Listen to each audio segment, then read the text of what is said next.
Eclipses have inspired curiosity and caused fear throughout history. Ancient cultures came up with numerous superstitions to try and make sense of these seemingly inexplicable phenomena. The Aztecs believed that during an eclipse, demons would consume the sun and then come to Earth, bringing an end to the world. Father Bernardino was a 16th century anthropologist who gave the following account of an eclipse which occurred in Mexico in the year 1531. The common folk raised a cry, lifting their voices, shrieking. People of light complexion were slain as sacrifices. It was thus said, "The demons will come down and they will eat men."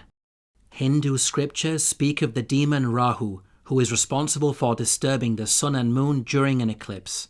Rahu is unfriendly toward both the sun and the moon. The supreme personality of the Godhead, Vishnu, engages his disk to protect them. The intense heat of its splendor is unbearable to Rahu, and he therefore flees in fear of it. During the time Rahu disturbs the sun or moon, there occurs what people commonly know as an eclipse. The Chinese believed that the onset of an eclipse was caused by a celestial dragon trying to consume the sun. To stop it from succeeding, pots and pans were beaten to make noise to scare away the dragon.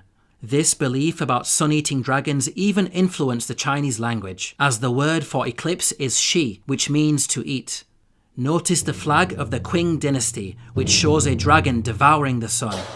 In Judaism, rabbis have linked eclipses to acts such as murder.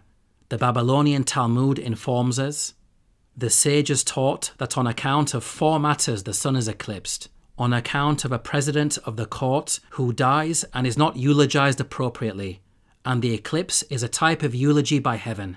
On account of a betrothed young woman who screamed in the city that she was being raped and there was no one to rescue her. On account of homosexuality, and on account of 2 brothers whose blood was spilled as one."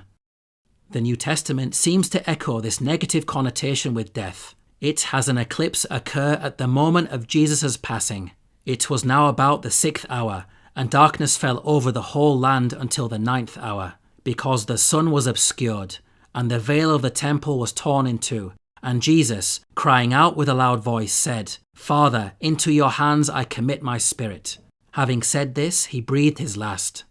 This association between eclipses and death continued among some of the most learned and authoritative of Christians, even as late as the 17th century. For example, Pope Urban VIII had magic rituals performed in order to counter an eclipse which he feared signalled his demise and the end of his papacy. We can see that superstitions around eclipses are commonplace throughout history. This should be of no surprise, as it's only through recent scientific advancements that we have come to properly understand the astronomical mechanics of the universe. Now, when it comes to the religion of Islam, given the highly superstitious nature of the desert Arabs in the 7th century, one would expect to find similar myths and legends like those we have seen of other cultures and world religions. Yet Islam stands in stark contrast. At the time when Muhammad had publicly announced his prophethood, one of his sons sadly became struck with fever and shortly afterwards passed away. It just so happened though, on the same day of his son's passing there was an eclipse. The people linked the two events together by saying that even the sun and moon were saddened by the death of his child. Prophet Muhammad, peace be upon him, personally denounced such rumours, saying, "The sun and the moon are 2 of the signs of God. They do not eclipse because of the death or life of someone." During a time when people were highly superstitious, such a coincidental event was the perfect opportunity for a charlatan or liar to claim a miraculous sign.